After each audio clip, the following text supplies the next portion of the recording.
Está aqui comigo no estúdio Daniele Lins, advogada, para esclarecer melhor. Seja muito bem-vinda. Bom dia.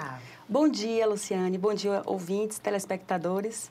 Já explica para a gente o que é esse CPF dos imóveis. Bom, o CPF dos imóveis é esse apelido, né, essa metáfora que estão utilizando para se referir ao Cadastro Imobiliário Brasileiro, que foi criado com a Lei 214 de 2025, com a reforma tributária.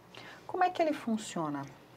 Na verdade, existe hoje diversos bancos de dados em relação aos imóveis, né?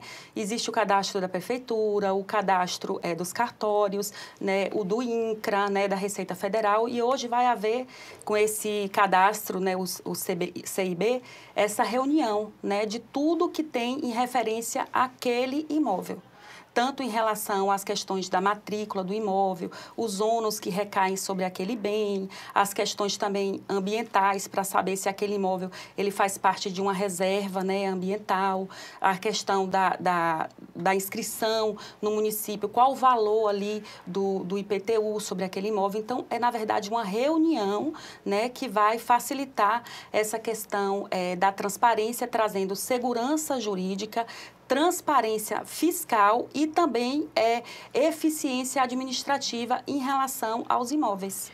Só para ver se eu entendi.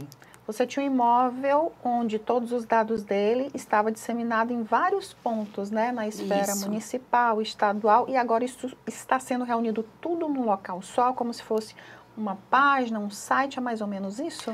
Bom, foi criado, né, em 2022 o Sinter, que é uma plataforma do governo, então já era ali um esqueleto do que hoje se chamamos desse CIB. Então, esse sistema ele já foi feito em 2022 e agora o que vai acontecer é essa integração desses dados. Por exemplo, a matrícula do imóvel que tem no cartório não vai deixar de existir. A matrícula ela é o nascimento, né? É a prova do nascimento daquele imóvel. Não vai deixar de existir. Contudo, vai ter uma integração através desse sistema, né? Do sistema que foi criado pelo governo, para que ali tenha uma unificação de tudo, de todas as informações em relação àquele imóvel, né? Então, vai continuar tendo a matrícula e o CPF, né? Que é como se fosse um registro. É um registro, é um número que é dado, inclusive os cartórios, né? Tem uma portaria agora da Receita Federal em que será implementado primeiramente nas capitais, né? No Distrito Federal, e depois para todos os municípios brasileiros. Então, todos os imóveis terão esse número único. Nós, como pessoas físicas, temos o CPF, as pessoas jurídicas têm o CNPJ e os imóveis passarão a ter esse número, que é o CIB, né? Que é um número de identificação daquele imóvel. Então, vai ter uma transparência maior, né? Em relação à fiscalização, inclusive da Receita Federal, até mesmo para a cobrança de impostos em relação àquele imóvel.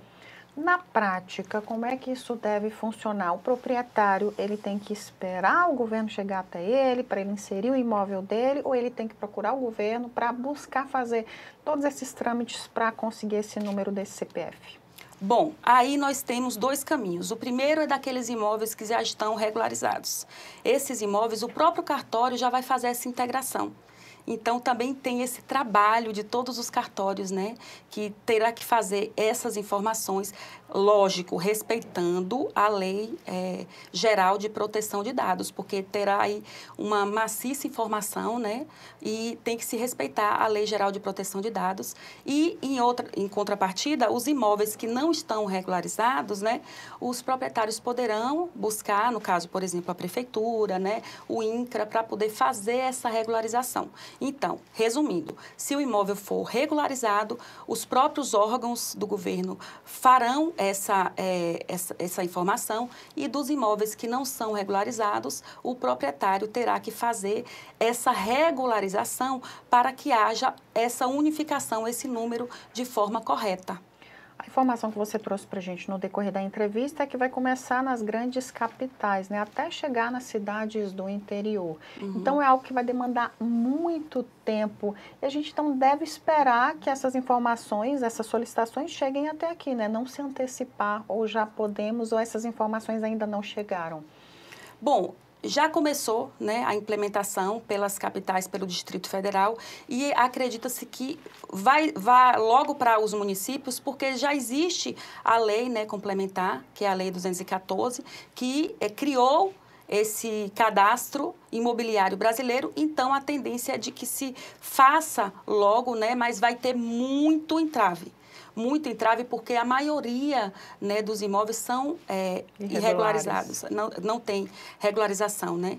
Então, essa questão da regularização também pode trazer um pouco de dificuldade, principalmente para os proprietários de baixa renda, porque uma regularização tem o custo, né?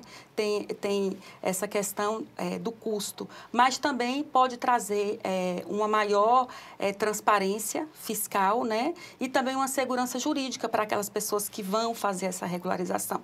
Por exemplo, a REURB hoje, quando ele tiver esse cadastro ali, né, esse CPF que é chamado, a REURB também poderá verificar e também pode lançar esse projeto para aquela pessoa que tem esse imóvel, né? Então, pode propor algumas questões para se fazer essa regularização. Por exemplo, o município de Barreiras tem esse programa REURB de regularização. Então, com esse cadastro ali atualizado, até os programas do governo poderá ser oferecidos para aquela parcela da população que não tem condições de fazer a sua regularização, né? Então, tem as duas camadas. Tem essa camada que traz a transparência e tem também o ônus, que é o ônus dessa regularização. Então, é importante que as pessoas já fiquem atentas com isso, né? E já busquem essa regularização desses imóveis desde já, né? Pode haver uma carga tributária bem maior em cima, porque essas subavaliações, né? Com certeza, esse valor que foi dado, porque geralmente a prefeitura, o valor de mercado não é um valor tão alto, mas vai também haver essa igualdade entre os bens que são parecidos, né? Vai ter esse valor parecido também. Dani, queria muito agradecer a sua participação. Muito obrigada pelos esclarecimentos. Eu que agradeço estar aqui mais uma vez.